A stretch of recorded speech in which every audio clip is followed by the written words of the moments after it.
Whoa, what's up, everybody? I did it. Okay. You did it. As you guys might be able to tell, I'm not Logan. Great. Thank you very much. I put some Bay Rum lotion in it. What do you guys think? I think it looks sexy. It's a good looking beard. Bay Rum's old school, man. No one uses that anymore. They got to start using that. That's like old, Sailor Jerry's type stuff. So Bay Rum, you guys don't know about it. Tuscan leather. Yeah, just like that. Tuscan leather actually sounds like a good one too. I'm that atypical manly beard smell guy. I actually don't use a lot of beard stuff. It's just naturally this way. But today, as the first time hosting this show, I needed to, doll it up a bit, glam it up, if you will. Yeah, I'm so jealous. I really cannot grow a beard. Like, I just can't do it. It didn't happen for me for a long time, and then it just happened. There's hope for you, Houston. I'd say you made it before 40. It was like 30-ish. I couldn't do it, man. I have pictures. I couldn't even do a beard. I can't not have a beard now. My face is so damn fat. So, but anyway, guys, today we have a special guest from Cotton Gin Smokers. We're going to bring him on a little bit later. It's Matt Messer. If you guys don't know about Cotton Gin, you're about to find out, because on this podcast this month, we are featuring pit builders, and he's one of them. So we're going to talk to Rusty, him later. Yeah. Before we get into him, which I'm super excited, having cooked on Cotton Gins and really, they loving the product. Did Big Man update everybody on the format change? What's going on here, or are we just jumping headlong into it? Oh, you mean like with just me doing you and stuff like that? It's funny because we haven't ever talked until just now. So I was on your episode. Oh, were you? Yeah. I was too nervous. I think I wasn't paying attention. So we'd have been. No, okay. I thought that was. I was on four your people. episode. So I'm the new guy. So I don't remember much, but we jumped on together just a little bit ago, and and I think I'm just hosting it. Logan's sitting out. I think he's watching the football game. I think if that's going to be the thing, I don't know. I need to renegotiate my contract. It's a good time too. I think you press him, make sure management understands your demands, and we'll get there. I'm gonna write a strongly worded letter.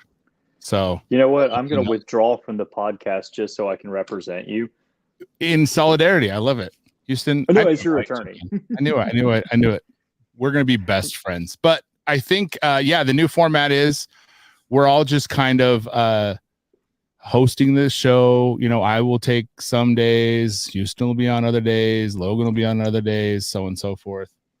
And that's how it's going to go. So it's kind of like a carousel of hosting, which I think is neat because it gives you a little perspective on different things. You and I are going to talk about different things, interested in different things than someone else. For sure. So absolutely shake it up. I mean, it's good. It gives everybody a little bit of a break, gives some opportunity for some fresh perspective. I'm excited about it. Yeah. But then I didn't realize how much it's Monday Night Football. Come on, man. It is Monday Night Football, and I do believe we have got the Eagles and the Falcons Bird Bowl tonight. As a Saints fan, I just want to see the demolishment of the Falcons at any given point. Even in my own division, Tampa Bay, it's okay. The Panthers, they're all right, but man, the Falcons, I hope they all get gonorrhea, and like permanent gonorrhea, like the one that there is no cure for, where the doctor's like, you just got gonorrhea and there's nothing we can do about it. You just, you're gonna die like badly of gonorrhea. So sorry, guys. Even Cousins. Yeah. Well, he's a Falcon now. Yeah. You just all of a sudden you're not fighting for the Americas and then just go into Nazi Germany and become a Nazi. It's not how that works. You don't just forgive him for it. Like, oh, but he was, he was such a good soldier. He was, and he was so entertaining on quarterbacks. But he's hurt now. But this is not a fantasy football nor a football podcast. I wish it was. Welcome back to Talking Fantasy. I could go on forever. So let's just get into it with Matt then. What do you think? Yeah, heck yeah, let's bring him on. All right. Bringing Matt to the stage, everyone. Welcome to the stage. We have Matt Messer, who is currently bearding up his oiling his beard. Here he is. He's oiling the beard. God, I'm so jealous. Man, that hurt. That hurt, Matt. Sorry, I couldn't resist. Matt, you got the Bay Rum, though? No. What is this? I don't even know what it is. Viking Revolution. Okay. Viking Revolution. I think I've never heard of that before, but I it probably smells delicious. Yeah, it smells delicious. I bet it's amazing. Well, Matt, you are beard. I can put it on. Actually, what you could do is they just put the oil on. Just put the oil on. It's probably good for you still, Houston. Yeah, right. It's probably fine. And push really hard. Yeah. Careful. It's been a tough day. I've had 4 hernias, but now I can grow a mustache. I can do a mustache, funny enough. Oh, really? Okay. All right. That was my problem when I was growing a beard, is I didn't do the mustache well. I do it now. I don't know what happened. No idea. I guess I finally got testosterone. Yeah, it's the only thing I can grow. I mean, I either look like a fighter pilot, a pedophile, or both. That is a very big range of outcomes. So there's no middle. Only mustache people. Some heroic, some not so heroic. Exactly. Well, Matt, we came here to talk about cotton gin smokers, and that's what we're going to do. And we're going to start off with a very atypical question, because you have to. There's no way around it. There's no creative question I can ask you. Just get right into it. How did you get into pit making? Well, can I preface this, because this is important? I think I need to cover, since y'all were talking about football already. Yeah, let's do it. Texas is number 1 in the nation. Okay, moving on. So go Longhorns. Anyway, yeah. So that's how I got into barbecue, is growing up in Texas. So I'll get out of here with those. You grew up in Are you a UT fan? The real UT, yes. The real. Okay, yeah, right. Okay, yeah. If it wasn't for y'all, my name would be Mateo. So that's what I heard in college. Oh no. Well, I'm a Utah fan, obviously, being from Utah. We are really good at getting top 10, top 5 until about towards the end of the season, and then we just poop the bed, and the high school teams beat us. I don't know what we do. So, dude, nobody shits their pants better than the University of Tennessee. That's true. You got a point That's there. true. Where in Tennessee are you, Houston? Nashville. Okay. All right. Well, I went to college in Jackson. Woohoo! So, yeah, go Union. Yeah, so grew up in Texas my whole life, and then wound up moving to Memphis in 2001, and then was in Jackson, and so I've got kind of the Texas-Tennessee barbecue in the veins, and Heck yeah. But I didn't start cooking barbecue until I moved to Michigan, and I've always grilled, but never really smoked anything. I made a smoker in high school, but I sold it before I had a chance to really learn how to use it. So moved up here. A buddy of mine, he used to own a barbecue restaurant down in Dothan, Alabama. And I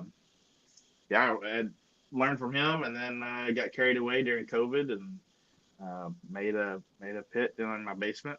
And here we are. Never intended to make a business out of it. It was just a hobby.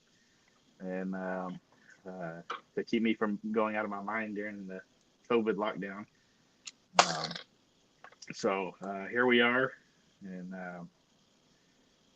making pits and doing trailer pits and backyard pits alike. So, dude, where did you learn how to weld? I took a welding shop class in high school. Okay. Yeah, we do that in Texas. It's mandatory curriculum in Texas. It's mandatory. Yeah, we have English, Spanish, and welding. So no, man, I can't do that with you. I got TIG welding at the 11 o'clock block this afternoon. Oh God. I always wonder about that though. Like anybody that makes something out of metal, I always wonder like how the fuck did you learn how to like put the pieces of it together? Because like welding just seems like one of those skills that is like magic to me.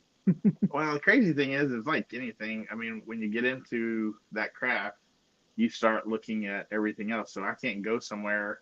I can't go stand in line at a theme park and not look at the welds on the railing of the, the line going up to the ride, or the ride welds. Don't look at those. Yeah. But yeah, you look at everything and you start getting ideas off of something totally not related to what you do, and you're like, oh well, if I had changed the way that looks and do this, then that would look really cool on what we're doing. And yeah, and then just studying opponents and who we have respect for, and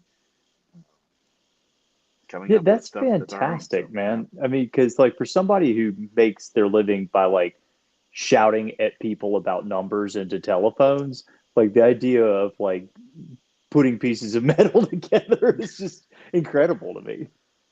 It's fun, it's rewarding, and metal's forgiving. If you screw something up, you can always cut it off and grind it down and redo it. So Hey, sure, man. If you say so. I do. It really is. I've always enjoyed working with my hands, doing woodworking and leather tooling and welding as well. So Nice. Yeah. Well, Yeah. I can barely put gas in my car, so I couldn't do anything. So I know where it goes. The hole to put the gas in. I got it all down. I'm like really good at it now. That's good. That's good. I just got to tell the difference between the black one and the green one, but I think I got that one down. I was going to say maybe you may want to consider a Prius if you're struggling with that.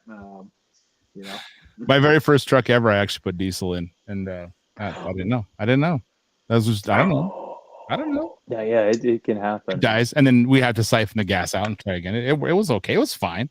I have a question about Texas though. Matt, this is just, we'll get back into drum smokers in 0.5 seconds. It depends on how long it takes you to answer this question.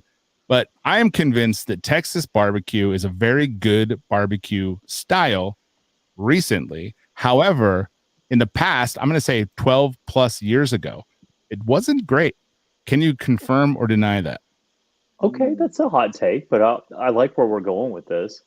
Huh. Well, I've always loved it. Brisket's always been something near and dear, and smoked sausage. I love the Texas hot links, and yeah, I don't know that I've ever heard somebody say that. To be fair, I used to think Sizzler was good too. I used to think Sizzler was good. Not so much anymore. I know.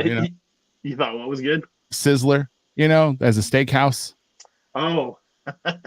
Maybe you just thought it was good and it just wasn't. I always ask people that because it's always funny to me, because at the food truck, people will come up all the time and say, I'm from Texas. Your brisket better be good.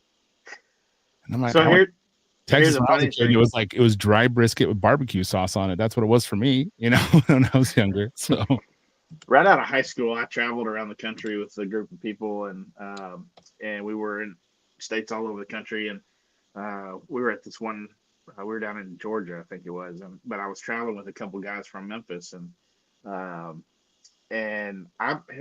18. I'm oblivious, and on the menu for dinner that night was barbecue, and so I was excited. I hadn't been back to home for a couple months. I was craving some brisket, and we get there, and I see in the lines this shredded up hash something, and I looked at them. The two guys from Memphis are standing beside me, and I said, "Well, I guess we're not doing barbecue tonight." The guys next to me looked at me and went, "Son, that is barbecue." I said, "No, that looks like some kind of coon hash or something. What is that?" I said, That's pulled pork, Matt. That's barbecue." And I said, "No, that's not barbecue." And I'm still friends with one of them today, and that can kind of end friendships though, so that's good. I was gonna say, I mean, that It, didn't turn into a fight, so I feel like that's it a didn't. solid friendship It already. didn't. Actually, this guy, Spence Halford, he owns a company there in Memphis or Somerville, Tennessee called Rolling Thunder Game Calls. So if you're in the hunting world at all, he does duck calls and turkey calls and stuff. I So was gonna say I do some hunting, but I'm yeah, not very good at it. well, look up Rolling Thunder Game Calls. Maybe that'll help you improve a little bit. But he owns that company. And I called him up when I decided to start building pits. And I said, Spence, I'm going to start building pits and you're going to be my first customer. And he said, I am. I said, yep. Yes, And so we made him a little trailer pit back in 2018. And we had it displayed at Memphis in May. And that was kind of the launch of the whole craziness that is Cotton Gin now. So being from Texas, the world of offset. You know, you're from Texas. It's offset smokers. It is what it is, and you make drum smokers. Now, one of the drum I also smokers, make offsets. You do, yeah. But like Cotton Gin, I mean, you make a lot of things. But I would say when I knew of them from Utah, it was basically the drum that I was attracted to when I first saw it. You also do a drum smoker as they once were. When you used to say drum smoker before, like 8 years ago plus, it was literally the drum that was turned, horizontally and it made a little thing. That's how they used to be made, and you make them still that way. Right, your T-Bird line. T-Bird, yeah. Well, so why would that come about? I mean, you do that, but what really drew you to the drum smoker style, and kind of break it down a little bit if you can too, because it's different than most. Well, actually, you know what? Let's just go where that came from. Like, what was it important to you to do the drum smokers, being someone who's in Texas? It wasn't important to me. I was at Memphis in May in 2018, and I'm walking around with a buddy, and we see these guys cooking on trash cans, and we made fun of them and said, we'll never do something like that. And here we are 5 years, 6 years, however long it's been since 2018 later. And but I literally looked at them and I was like, what are these guys doing? Like, what are they cooking on? And so then, kind of my knowledge of drum smokers started to, build up, and I still kind of like turned off by them. And 2018, the first year of business, I had two business partners, and some family, and we had to shut down the LLC at that point. So originally our first shop was in Mississippi, and I was here in Michigan. The shop was in Mississippi. Where in Mississippi? Amory. Yeah, we were in the old Cotton Gin in Amory, Mississippi. Okay. So that's the name. Well, there's a little more to it than that, but yeah, that solidified the name. But we parted ways after the first year of business, and I was pretty bummed and disappointed, but his job had taken him elsewhere, his full-time job, and so understood. And I was talking to a buddy of mine, and he said, Matt, I know you've made fun of them, but look at your spot right now. You're in your, you don't have a shop, you don't have a garage, you have a basement. Drum smokers you can bolt together, so you've got space to build them. Build you one, test it out, and see what you think. I dare you to. I was like, oh crap. All right, so here we go. So there's the challenge, and it's a challenge accepted. I made one, and it's January of 19, and sitting out on my back patio over there, I fired it up at 4:00 in the morning, and there's snow on the ground, a high of 9 degrees that day, and she rolled for 18 hours. And I said, you know what? I don't care if it looks like a trash can. I don't care if it looks like Dorothy. I'm sold. And so I called a buddy up here in town. I said, I just built this really cool smoker. I'm going to build you one. You buy the parts, and I'm going to build it for you. He said, okay. So we built the second one. And then it just, every time we posted on Facebook, somebody would say, hey, that's cool. I want one. And then we started going from just trying to throw things together to actually coming up with models. So we come up with the sower, the reaper, and the harvester. And then the T-Bird came a little after. So the T-Bird is it's kind of the harvester was our higher end one. Right. And then the T-Bird stepped in the picture, and we still the Harvester is still our number one seller. The T-Bird with a lot more fabrication involved. It's actually cut out on our plasma table. The whole body and everything was cut on the plasma table, so it's not two drums put together. Nice. Yeah, so it's 14 gauge steel, where your drums are 18 gauge. So it's a little thicker and it's a little hardier. And yeah, it's a beast of a cooker. So I've really enjoyed cooking on the T-Bird. It's really versatile. So you can cook like a drum on there, but you can also have a grilling option. So you got your charcoal basket in the bottom, like the drum does. But then if you want to grill, say, steaks and hamburgers and hot dogs, you put your charcoal tray in, and it's right under your main grate, and then you can grill away, on whatever you're doing there. So It's funny because we used to do it back in the day. We had that drum, we had it built like that, and being poor Utahns, we used it to grill on and sometimes smoke on, but it was also our fire pit, because that's so we would just light the fires, and then that's how it was clean too. So it was kind of one of those funny things where it's like it was an all-purpose outdoor utensil. So sure. It was great. I'm gonna move inside here. It's getting dark, so. Right, but you're using it as like a bum barrel. Yeah. It basically was that. That's how I used it. But no, we cooked on it quite often. It's just it was also the we just have it out, and when we have my parents who go out and they'd have parties, people would be outside. It's just one of those things to keep warm around.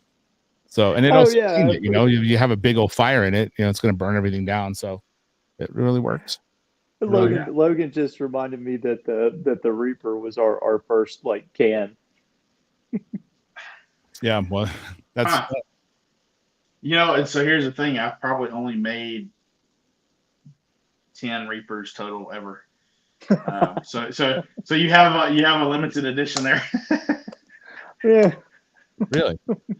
Yeah. I mean, everybody really goes for the Harvester, and the Reaper was there as an economy line, and the Sower was, and then when the T-Bird came on, we kicked the Sower out, and we had the Reaper T-Bird, or Reaper Harvester and T-Bird.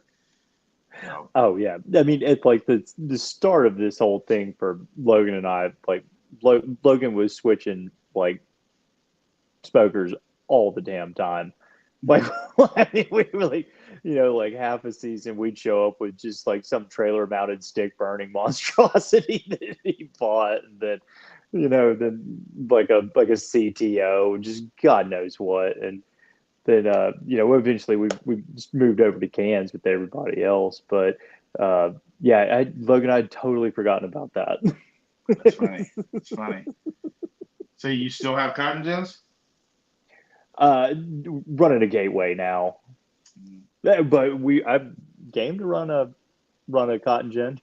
Okay. Well, that's a lead into a very good question. So, what sets you apart in your drum smokers? What makes cotton gin the best option? If someone's listening right now, what is it that makes them need to buy a cotton gin?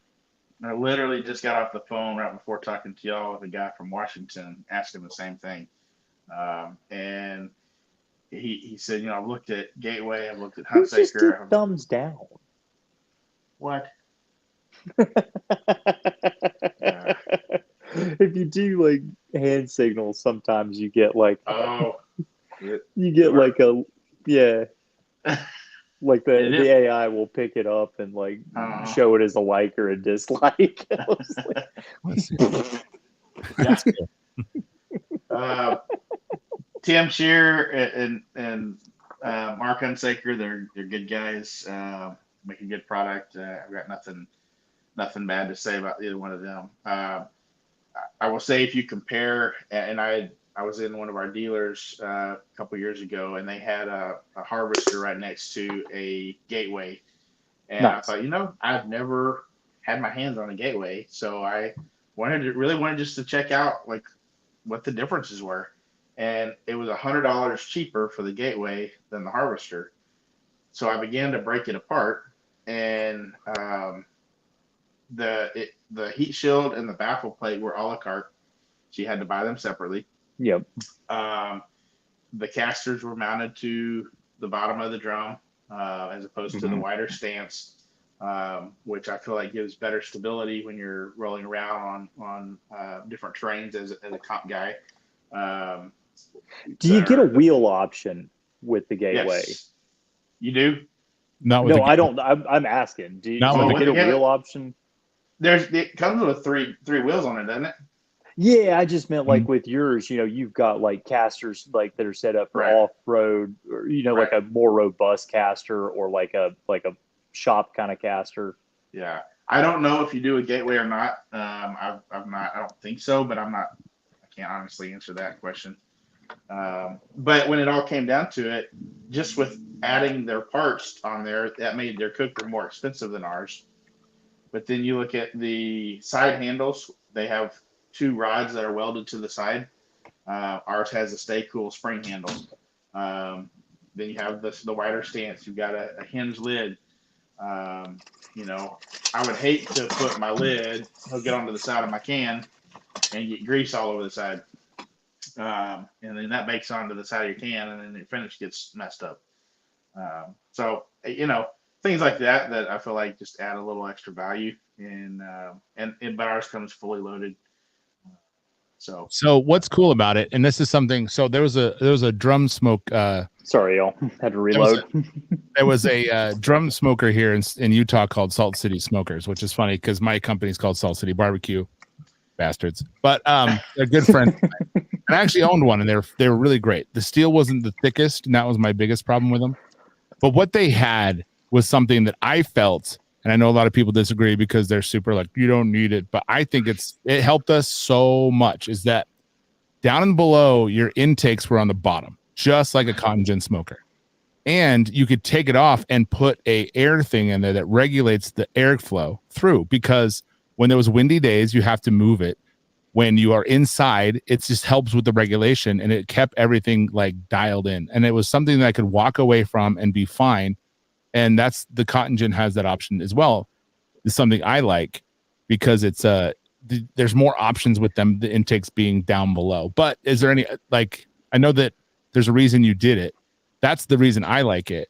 And you could do it through the top too, but it was just nice to have down below, direct below onto the coals. Talk about your intakes and why they're different and what makes them special.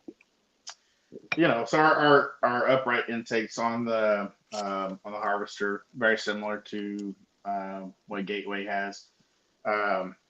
In that we have on the Reaper, you have the 2 shorter ones out the bottom. The differences of those is going to be, your one with the shorter intakes is going to get hotter quicker on your startup. But barbecue guys, you have these nice robust barbecue bodies, and so bending down to adjust things, there you go. Bending down low to adjust things is not always fun. So the upright intakes allow for a little laziness to be there, but it also it's an extra side handle when you're picking it up, putting it in your truck.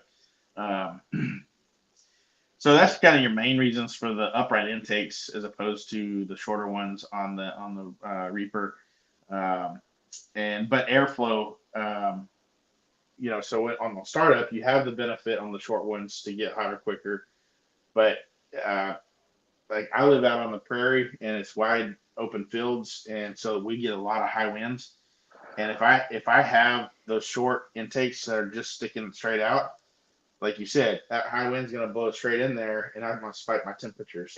But on the uprights, the hole is now parallel with the ground, and so the wind is not saying it's not going to ever blow in there, but it's not as direct as you would have like on the Reaper. Man, it's got some fantastic features on it. Like I like the front access door. I've never cooked on a can that had the front access door.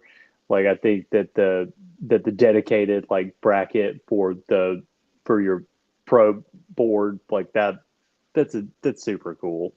Like all of those features just they kind of tell me that you have like a customer who does barbecue like this in mind. Yeah. We do, and you got the side probe port on that right side there. So if you are running like a Flame Boss or Fireboard or whatever, you can have it on the device, and then your cords just go straight into the side there, and then your fans on that same intake. So yeah, we try to keep our barbecue guys in mind. Make things easier. But Yeah, that probe is huge. We used to use the sous vide, it's the sous vide probes from ThermoWorks, and up Yeah. until they fixed them, they were plastic, and so we'd use the gateway. It would clamp it in, and it would burn it, and I couldn't use it. I was really bummed because the sous vides are perfect not to be so intrusive, especially on chicken. Right. And it was nice to have that side bit where you could just float in. You could use whatever you wanted. It's not going to just completely destroy all of your cords, because over time, when you're clamping those things down, it tears them, and so it's easier just to go through the side. It's such a nice feature. So the Gateway does not have a probe port? No, they don't. Okay. Yeah. I remember the Salt City cookers. Him and I were kind of following each other for a while, and then I don't know what happened, but he can't do them anymore. He actually has eye issues, and all the stuff was gonna basically mess with him. So he had medical issues. He couldn't do them anymore. That's unfortunate. Yeah. But the door thing, now forgive my ignorance here, but what is the benefit? What is the big benefit of having a door on the side? Is it for like a charcoal reason, getting meat out? What's the benefit of the door on the side?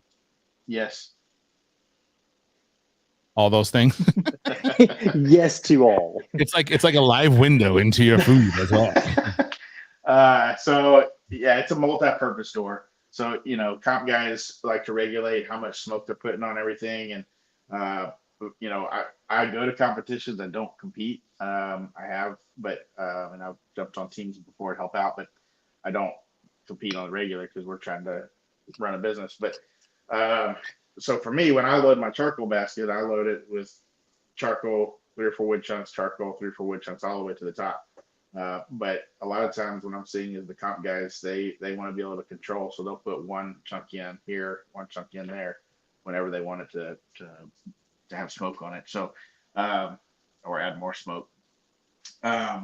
So you have that, and your baffle plate can sit directly on your heat shield, or it can sit on your longest meat grate hanger. And a lot of the comp guys will put it there, so it gives an air gap between your heat shield, charcoal basket, and the baffle plate. So you're not having to, get your pocket knife out and lift it up and put something in. But you can, reload your charcoal if you wanted to from there. And if you're hanging meat, you can open that, or if you're cooking on your bottom grate, you can open that door and not open the top and have every bit of your heat, escaping. And it makes for some great pictures when you're cooking. Hey, there you go. but and then put logos on there. A lot of people want to put that logo plate on the front to show off what their team name is, or company name, or whatever it is, or just grandpa's backyard barbecue and the neighbors see it. So, and the hinge on it is really nice too. The hinges are so cool. It's so much nicer to be able to lift it off, because this is normally what happens when you're in competition. You just forget. So you have all your shit in your hand, and also now you have to open the damn lid, and you have to find a place for it, wherever it is. And then, you forget, just throw it on the grass. It happens. Some of us don't think all the way through. And then all of a sudden you put it back on and there's grass in your food. So it's nice to be able to just lift that lid up, have it stay the hell put, and and then work with what you have and then put it back down. I think that's a big feature. And it's funny that not like you think everyone would do that. That one to me is so obvious, like it's yeah. So we were using another hinge to start off with, and that we were outsourcing, and then we were testing out Travel Fire Grill. I don't know if you're familiar with Travel Fire, but they're in Indiana, and so they're about an hour away from us. Good people. Aaron Norris is a good friend of mine.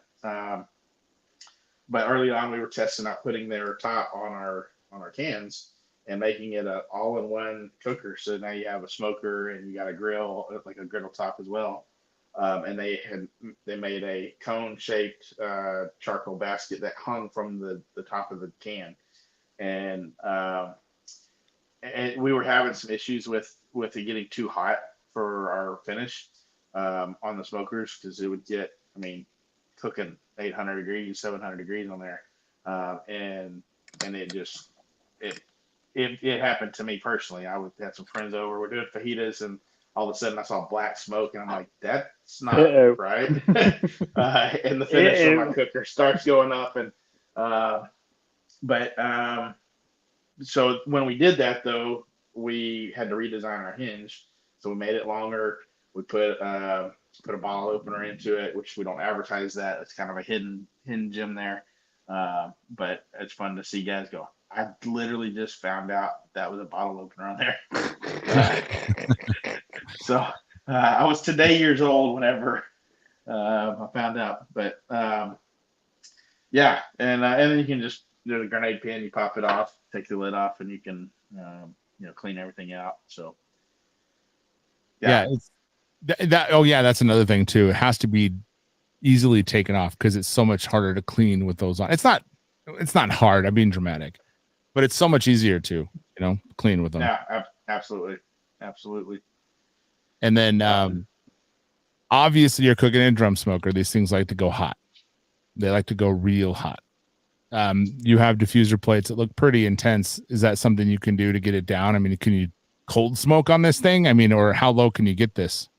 I've got a guy up in Wisconsin that he does summer sausage on there, and he does it real low temp, and he does it every year, and he's pretty good smoking Thai. But yeah, so the drums to me, I'm a low and slow by nature. Like I've always been a low and slow guy, and so I cook mine 225 to 275. And but we got guys that are running 300, 325. And I know some guys that they crank their drums up to 500 degrees to start, and then they bring it down. I've never cooked that hot on a drum, but I know people who have. So yeah, and it's the versatility in versatility and the efficiency that come along with it. Yeah. You go really high. It's nice because I mean, well, you can because you guys have accessories that go on them, like tribal fire, like your tribal grill. Sorry, you're talking about. There's like that style of accessory that can go on it, that can cook a steak, that can, do all that stuff. So I mean, you could probably get that thing ripping and roaring, because I mean, a good steak sear, you're wanting about 600 degrees, between. Right. I like it that way, 450 minimum. But yeah, I think that's a good feature too, because I mean, your guys' accessories are pretty sick. So that's something if someone looks into, it's pretty cool. Because if you're a backyard cook, I mean, it gives you a lot of options to, do a lot of different things with it. So, what are some of the ones you like the most and that people might not know about? Man,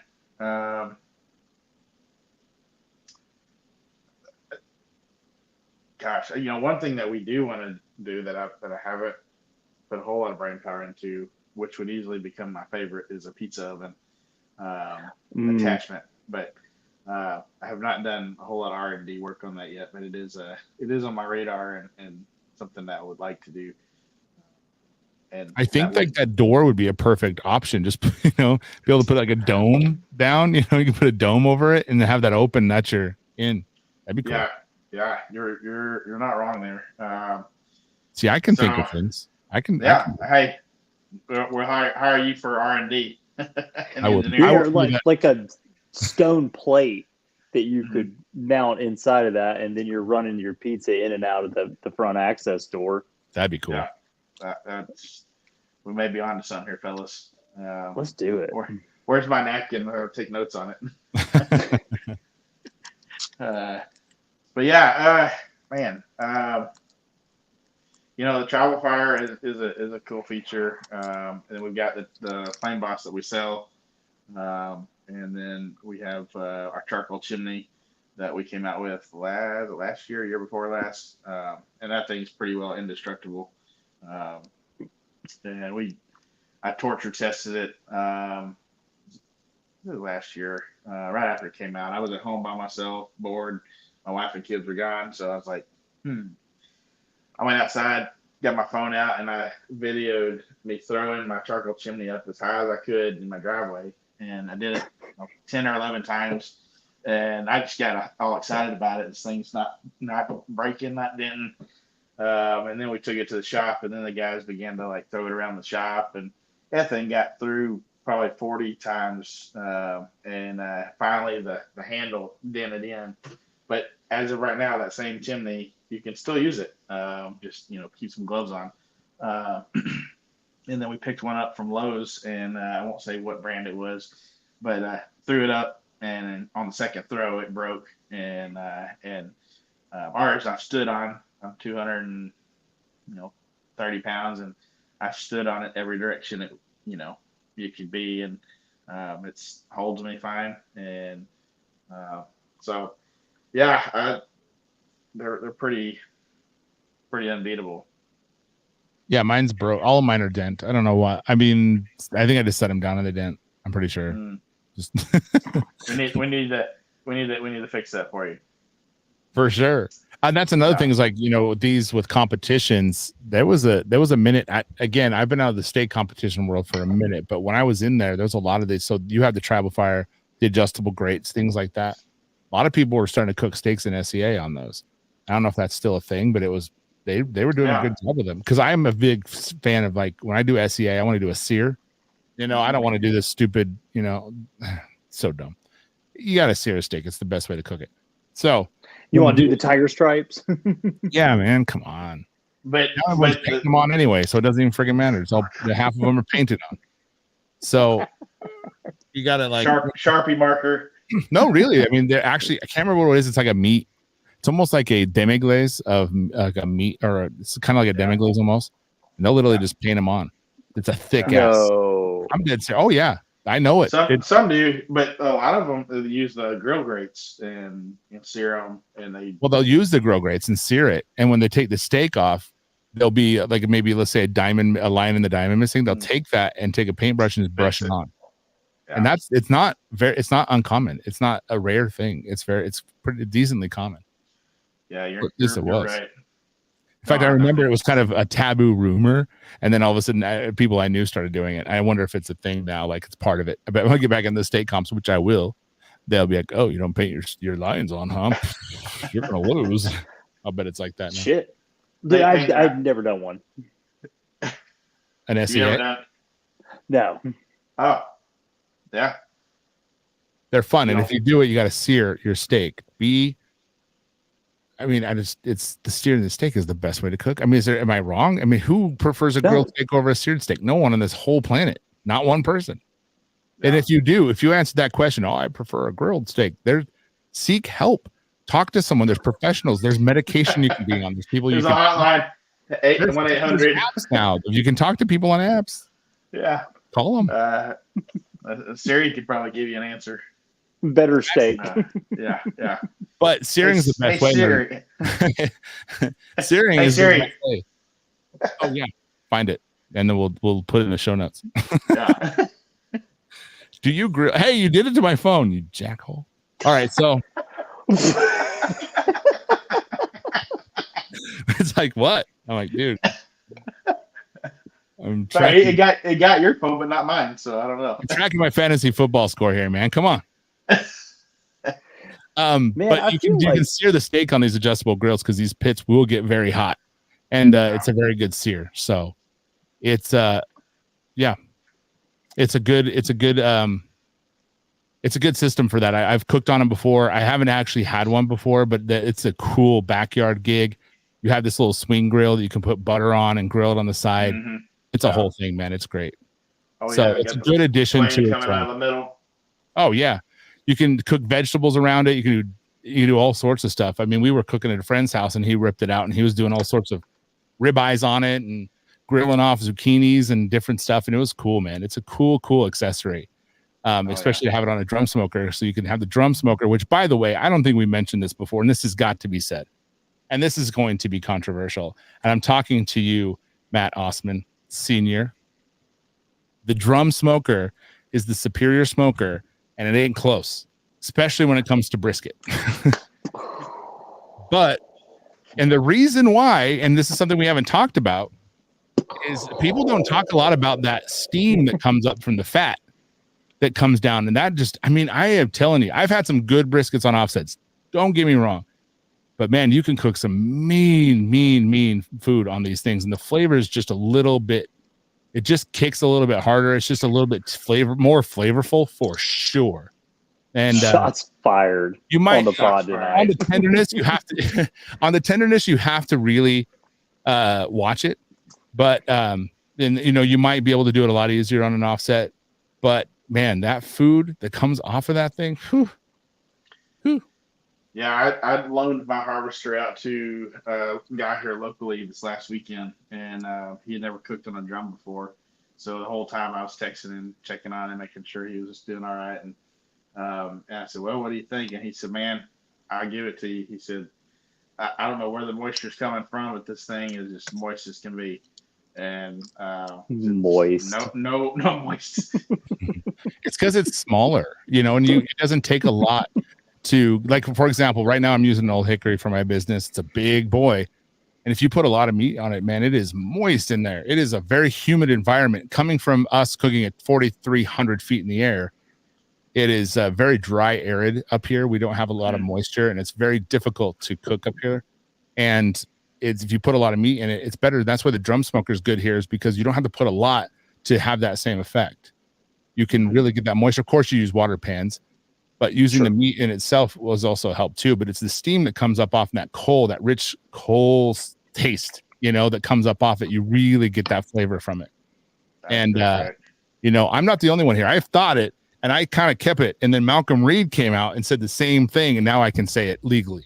Now I can feel good about Malcolm said it, so permissible. If Malcolm Reed said it, I feel comfortable. So I came out of the closet, and I just started, shouting it from the rooftops, and people, try it. Just started shitting on offsets. I did.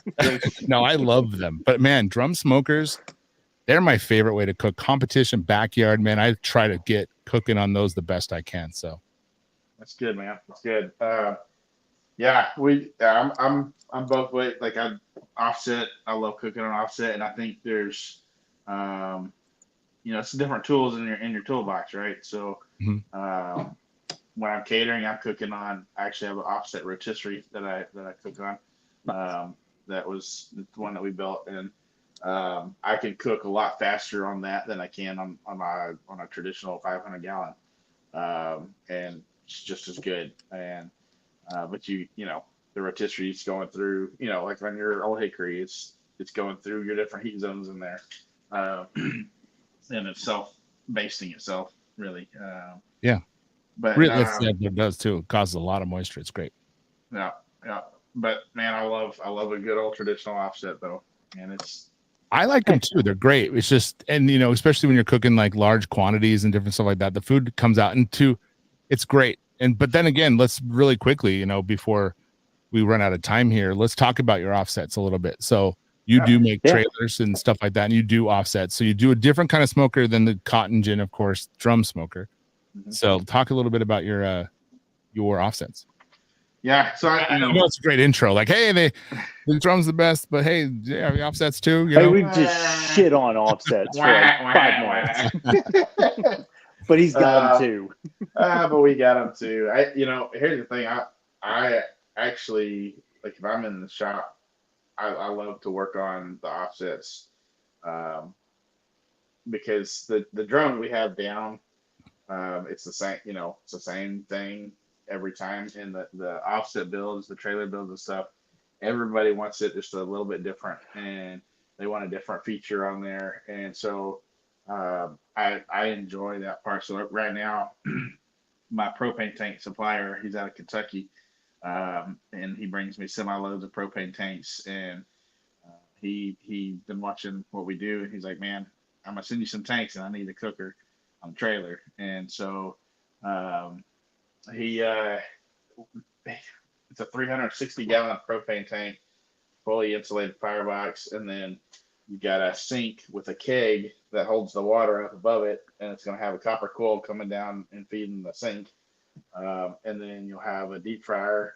It's going to have one of our new live fire tables on there. And then it's going to have an upright tank that's basically the biggest drum smoker in the world. It's got 5 grates in there. It's going to have a charcoal basket in the bottom. It's going to have the upright intakes. But this thing is massive. I mean, it's if I was standing next to it, it's taller than I am, and probably 8 foot tall. Wow. And then it'll have wood storage on there as well. So it's going to be quite the setup when we're done with this trailer. It's coming out really cool. But and I love a good 250 with a fire table on the other side. That's a fun setup too. Just simple, and you can do a little bit of both on there. And so that is our newest item is the live fire table, which I call the Texantinian, which is a Texantinian. Yeah, that's what happens when a Texan creates an Argentinian style grill, and that's what comes out. So Man, that is fantastic. So I wanted to ask you, like, are the offsets? Can you buy like this is our offset, or is each one of your offsets more or less a custom rig? Well, it starts at a base, so you got your 500 that starts. It's 11.5 with a patina finish. It comes with the off-road trailer package, off-road wheel package. You get your trailer brakes on one. It's double axle. There's a deck on the front. You can strap down a cooler for. Oh shit! But then you can add on your wood storage. You can add logos. You can add. So price obviously is going to go up with each one of the add-ons, but. But yeah, so we do have like the standard model, I guess, and then we can customize from there. The sky's the limit. Sky's the limit. We did one, probably the biggest rig we did was a guy here locally in South Bend, and bless the guy's heart, I don't know if he's even, so his dad had one of those oval oil tank cookers, and his dad passed away. We have done a lot of repairs on this thing, and so he wanted to incorporate that into the trailer.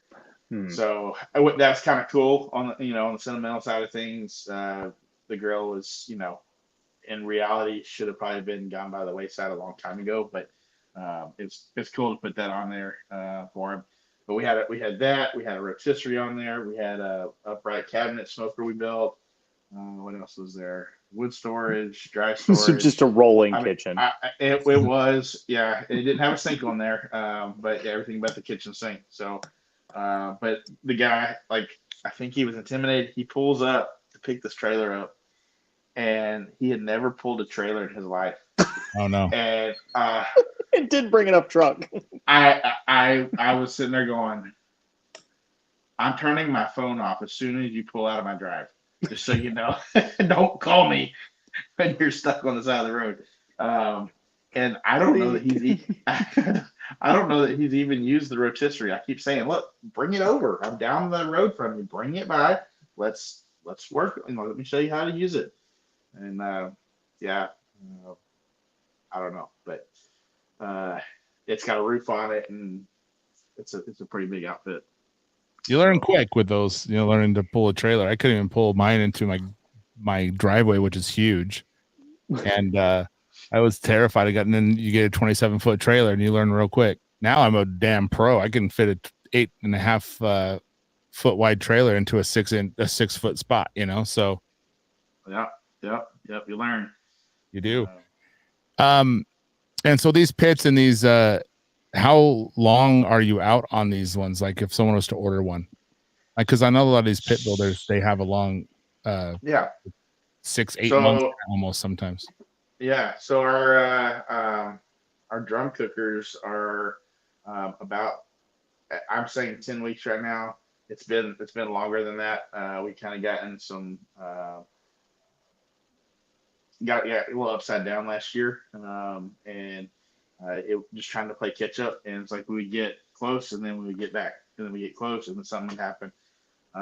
And so we got some people that got a little fussy, and some keyboard warriors out there getting a little keyboard warrior, getting a little upset, and and I understand the frustration. You know, when you order something Amazon, you want it the next day, and but we're also a really small business and trying to, and things were great right after with COVID, and then right after COVID, and everybody's cooking at home, and now, I think the barbecue industry has hit the ceiling, especially in the pit building and the grills and stuff. I think we've hit that ceiling of the explosion there.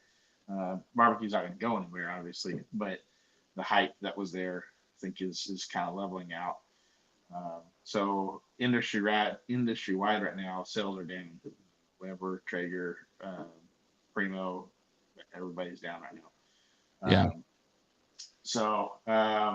But we are, I'm happy to say at one point we were 125 cookers behind on the drum side. And we are, I have every one of our orders has been started, and we got 35 that need to be shipped. And we've got a bunch that just came back from Powder Coat, getting some more tomorrow from Powder Coat. We're looking at bringing in our coating in-house now to at least to lessen the lead time. So our goal, what we're trying to whittle down to, is a 2 to 3 week lead time. That's not bad. I know a lot of people will be very happy with that. But in our big pits, are actually their lead time is about 3-4 months maybe. That's not bad, actually. not bad on those. No, seriously, for a bespoke product like that. Yeah, it's not too bad. I know some of the guys were, at one point were a year or two. Even one pit builder was 2 years out, and stopped taking orders at that point. And that says a lot too. People want them, and there's a market for them. So. Oh yeah, for sure. I mean, it's a pretty pit, so, it's nice. It cooks like a drum, and it looks good, sexy, like me, almost. Yeah. So funny. Yep. Oh no! I was just imagining you as a drum smoker with a beard. Hey, beard option to your drum smokers. We did do an offset, a 500-gallon offset for a guy here in Michigan, Andy Let's Craft Barbecue, and he's got this big mustache, and I mean it's impressive. And so when we were talking, and it's part of his logo, the mustache is, and when we were talking, I said, dude, let me make a giant mustache to put on the backside of your cooker. And he's like, I love it. So this cooker has this massive mustache on the backside of it. That's cool. Is he the cat on your website with the, like, in the plume of smoke with the stash going? Probably so, yeah. Like the sombrero and the mustache? Oh, no. That's a stock image that my website got. Okay. No, that's not him. Nice. No, I know what you're That's talking a about. Fantastic mustache too. I'm jealous of that mustache. Yes, it is. No, this guy, he's just a good old guy here in Michigan, and rolling some smoke. So, good guy. He's a mustachioed Michigander. Yep, that's right. Heck yeah. We can put a beard on your cooker there, Rusty. It's not a problem. All right, I'm down. I want to get one for my backyard, an offset, just to roll with it and get going on it, because it's something I do, but it's not something I've done often. I've cooked on offsets several times, but it's something I want to do more often and get more familiar with and kind of dial in. I think it's, something that I need to do. But one day when I have enough time to cook at home. I'd love to talk with you about it. We're actually coming out with a backyard offset right now. So, cool. But yeah, big announcement. Yeah. Big announcement there. Breaking news. He's got sound effects for this. I don't know if he walked you through all of them. Yeah, no, it didn't. No. It's fine though.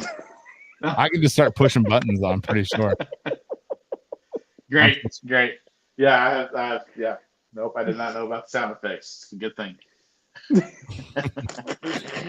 I've heard them before. I just don't know where they are. That's probably a good thing, because I probably would have hit them all the time and been like, wow.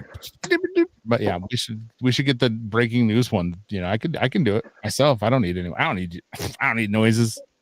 We're just doing it old school. We should probably do the lightning round, right? Houston, you ready for this one? I really am. I really am. And it typically starts out with like a terrible, like Jersey Shore style, like, air horn. That's what I just did. Yeah, like the DJ Pauly D. That's what I did. Lock it down. That's Nice. a part of the show where we do the Brothers Q Barbecue Supply lightning round, brought to you by Brothers Q Barbecue Supply. Brothers Q Barbecue Supply. I feel like I'm also supposed to mention the Good Charcoal Company. So Logan's already talking shit. He says that those are on his soundboard, but. Go back to your football game, Logan. Yeah, go back to your football game. And yeah. But just a couple short and sweet questions. We'll mix them up a little bit since you're a pit builder and you're not as much of a competition guy. But Yep. to kick it off, what's your favorite thing to cook at home? Man, I love some tri-tip. Nice. Tri-tip. Yeah. It's a solid cut. It is. And my kids are getting to where they like it. My two boys were, I think they were born vegetarians, and I threatened them and said, "Listen, I kept the receipt, and if you don't change your ways, I will take you back." No one's born raised a vegetarian. Come on. My 4-year-old daughter, though, she is a carnivore.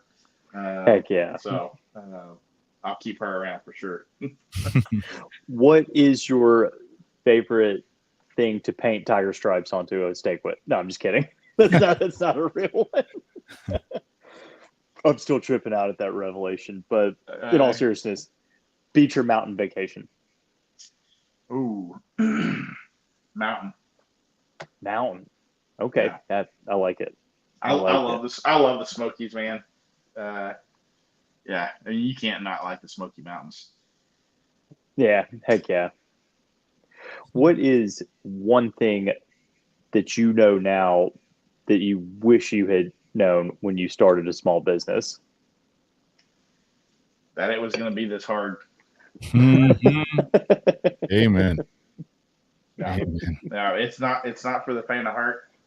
And there's been days where I wouldn't do it, but wish that I could just turn the lights out and walk away and disappear and start all over somewhere under a different name. But that's not an option. And the way I've said it before, when I was in high school, we had to run track or at least try to, and I was never good at hurdles, and so I would make sure coach wasn't looking, and I would either go around it real quick or fall over it. And but my philosophy is when you run into hurdles in life, instead of getting tore up by jumping over it and knowing you're going to fall and face plant, either run around it or go under it, but you keep going forward, don't look back. And so that's what we're trying to do here. And my favorite saying there is something I heard recently. I've heard it before, but as a business owner myself with 2 food trucks, it's just bonkers. Someone gave advice like, what would you give advice to small business? And they said, don't quit, burn the boats, and storm the island. There's give yourself no recourse. You have to just keep going. Like, because if you burn the boats, there's no way back. And you can't stop, because that's what people do. And that's why people aren't successful in business, because they stop. And if you don't, you keep going through all the shit. And it's hot. It's awful, man. It's hard, dude. You're in the people pleasing business, and people aren't easy to please. That's and right. it takes a toll on your brain, man. I feel you. Yeah. It did. And last year was tough. But we're focused, and we're doubling down, and we're moving forward. So onward and upward. That's right. Excited about this next season of winter, and the new products coming out and getting everything caught up. So nice. Yeah. Hell yeah, man. So on a scale of 1 to Texas, how much black pepper do you like on your brisket? Oh,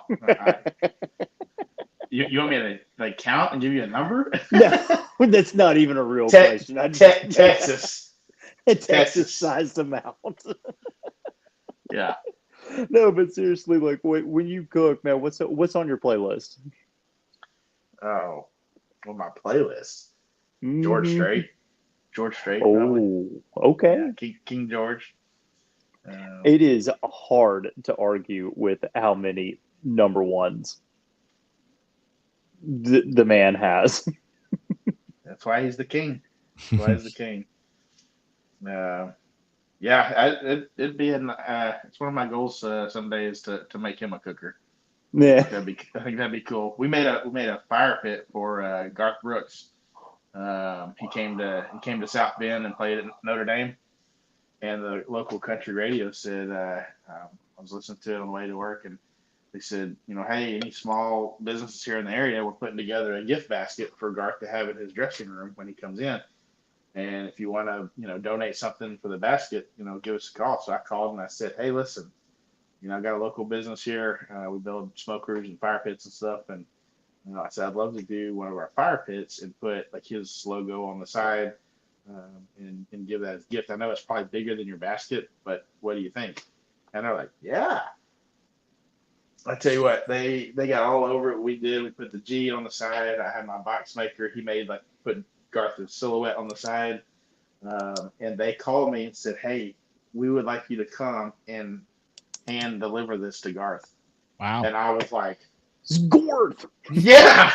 And I mean, I'm on cloud 9, hooping and hollering in the shop, excited. And about an hour later, they called back and the security team go through and they eliminate people. And I got eliminated because I wasn't an on-air guest or on-air speaker.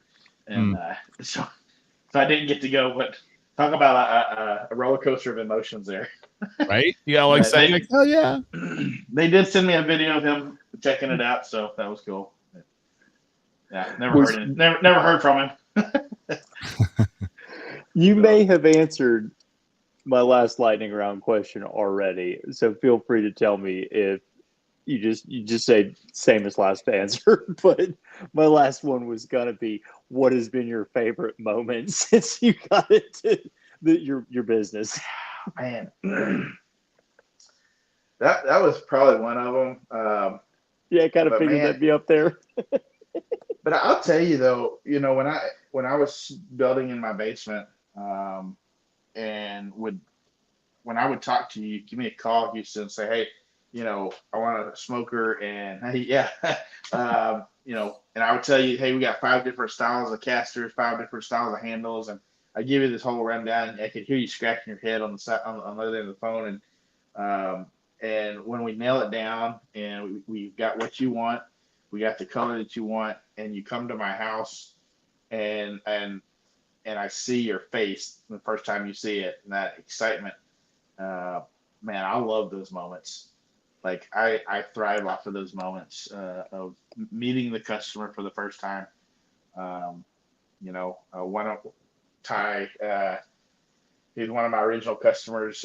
He's the one that does the summer sausage, and right where I'm sitting right here, I had he's from Green Bay, Wisconsin, so his cooker was Green Bay colors, and I still tell him it was the ugliest cooker I've ever made. But I have some AstroTurf from the old Dallas Cowboy Texas Stadium, and I had that on the ground, and I had his cooker on top of it, and then I had my Dallas Cowboy blanket on top of that. So he walked in my kitchen and sees this cooker. It was literally right where I'm sitting right now, and he just it was priceless reaction.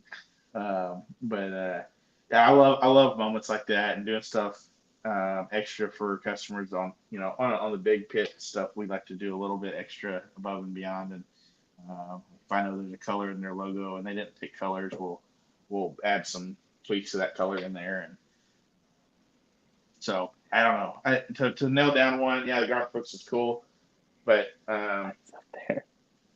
Yeah, it's up there, but dude never thanked me for it, so yeah, right now. I can send you a Saints blanket if you want to cover that Dallas Cowboys one with it. What? Because that was a murder on Sunday, wasn't? Don't you feel like you witnessed a murder? Like you're watching Faces of Death, and you're like, I shouldn't be watching this. Yeah. Who dat? So we'll talk about Texas Longhorns. We'll move on to that. Well, man, we got to get off here and do our thing, but we appreciate you coming by, dude, and talking with us. And I got to say, those pits are very pretty. They're cool looking. If you guys haven't seen it, you guys got to go check them out. Just head over to Cotton Gin Smokers, shop Cotton Gin Smokers, whatever it's Cotton Gin Smokers, right? Just straight up. CottonGinSmokers.com. You can check us out on Instagram. We do have a YouTube channel that kind of got launched, and we held back on filming because we were behind. So we'll be getting that going again. TikTok, Instagram, Facebook, all the things. Heck yeah, man.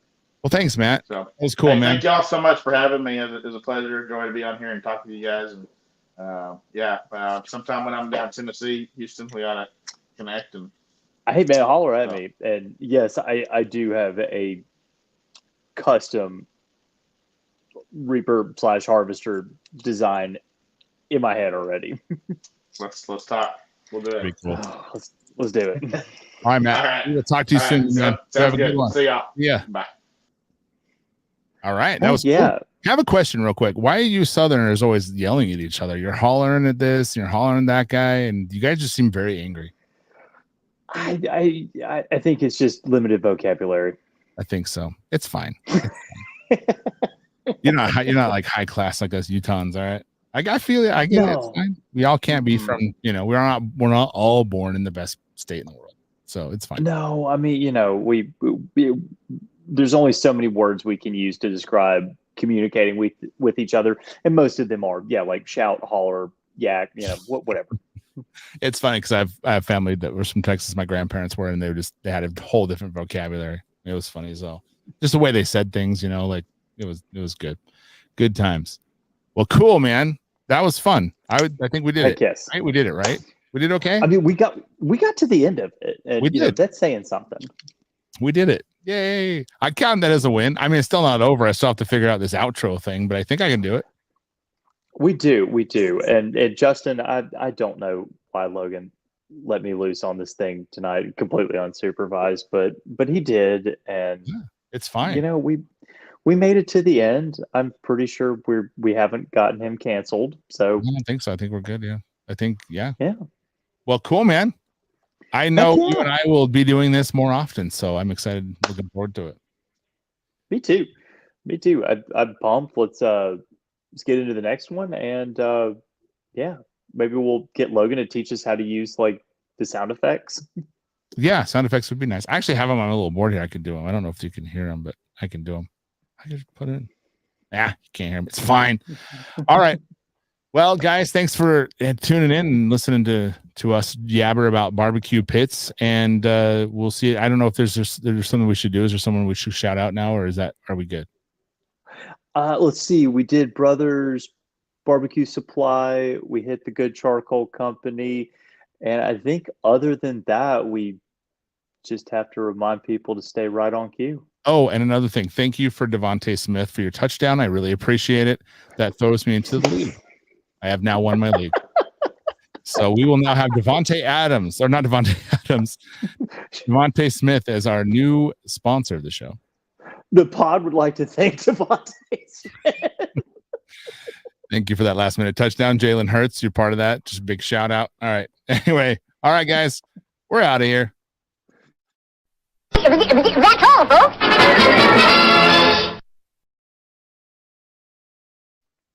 All right, let's see if Ogre hops on here.